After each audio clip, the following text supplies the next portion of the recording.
Trevor Graves is such a giggly person in the mountains too. You know, he's like just so amped and like, and, you know, that was kind of a fun thing to have at the beginning too, is to remember how fun this job. You know, I didn't jump into snowboarding as a job. You know, I kind of jumped into it with these people of like, ooh, this is awesome, what we're gonna do. And, you know, and Todd just being a awesome pro snowboarder and loving snowboarding, but Trevor just loving the details of bring it all in together into something that you could sell was a really special learning experience. And yeah, I'm thankful for Trevor and his good attitude in the mountains. You know, like when I think about with Brushy, you know, there's a poke, right? There's always that pop to his style that was unique to him.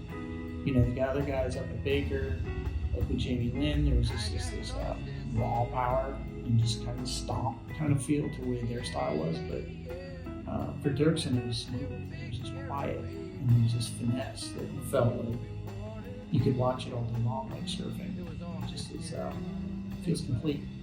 So I've always appreciated that about his riding. It makes it, for me as a photographer, more fun to shoot. It's just more consistent and smooth.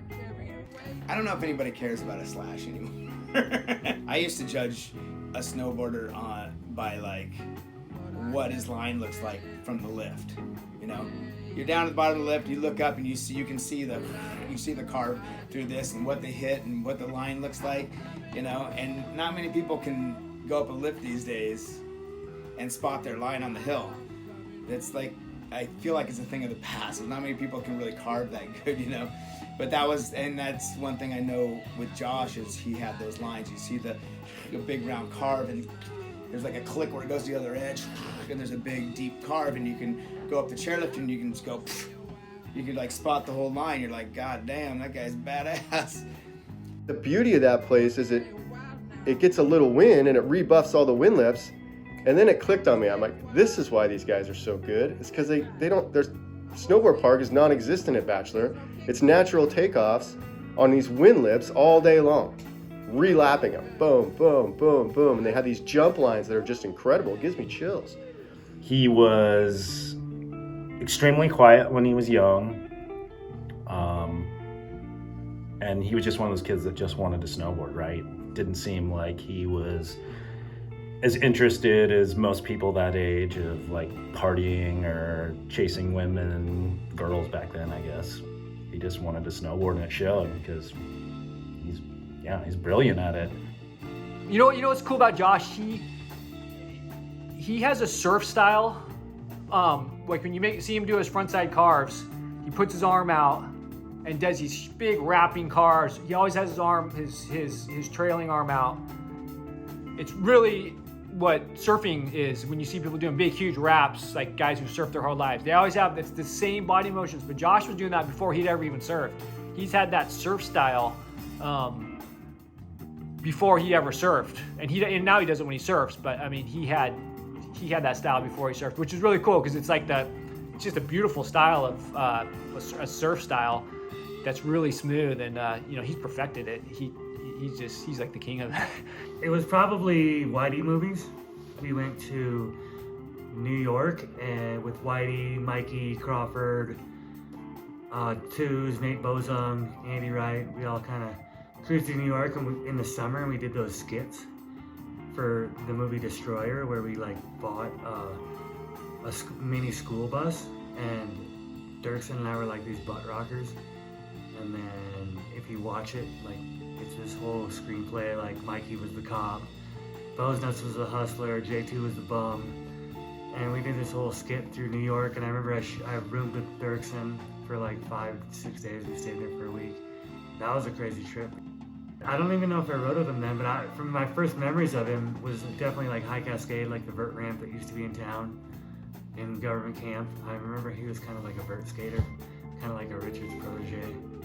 Early days at Mount Hood, kind of like, I guess I'd ride with him then, you know, like we'd always, I was a digger, so I'd hike pipe, and he was definitely pro for Morrow, so kind of, you know, maybe that was kind of the first times, but yeah, I guess those were the first meetings and shreddings of Dirksen, New York City. You know, when we started with shooting with Josh, who was on the Revival, I had met him, I think, in passing in Bend and stuff. He was living with Marcus Eggy and Jason McAllister then. And I remember we were supposed to kind of shoot Eggy because Burton was sponsoring, but Eggy was a ripper, but he was like more obsessed with, I don't want to get into Eggy, but fishing, and so he kept on dropping off. But we started shooting with Josh, and he was just like, you know, he was kind of like a sleeper dude. Josh has never been super overly flamboyant, like a big showman, you know? So he's like the quiet dude, but man, like one of the first trips we went out with him, he just like crushed it right off the bat, and we're just like, oh fuck, like this guy could be, you know, really cool, like, you know, having our group. We just didn't know that he was so good. I think our first trip we really went with him with Jackson Hole, Wyoming, and we had like, they got like 2.5 feet of snow, and we hit this big hit off the side of the road, and it was like fresh light powder. And one of the first big things he did is like stomp this huge like frontside 5. It's like I think the opening shot of the revival, or one of the first ones, and we were all like, fuck, like, oh shit, dude. And yeah, he was just this sleeping giant, you know? You see the way he rides how he is. He's like really reserved as far as, and just in control and just smooth, you know? And that's kind of, it's like his whole persona, kind of, you know? Not overly flashy, but great. Solid, you know? And that's kind of who Josh is, you know? He's like a solid dude. I think that's what everybody would say if they know Josh, you know? All these sports that have come out of surfing, you know, it's like surfing is the mother sport. And as these sports have been around longer and longer, they have their own histories, and a lot of, you know, kids grow up as snowboarders, as windsurfers, as kite surfers, as skaters. And then at some point, it seems to me anyway, that they all kind of look back at the mother sport as surfing and go, well, I got to check this out. That's the nature of surfing, is it kind of sets its hook, and it doesn't matter if the person is young or old.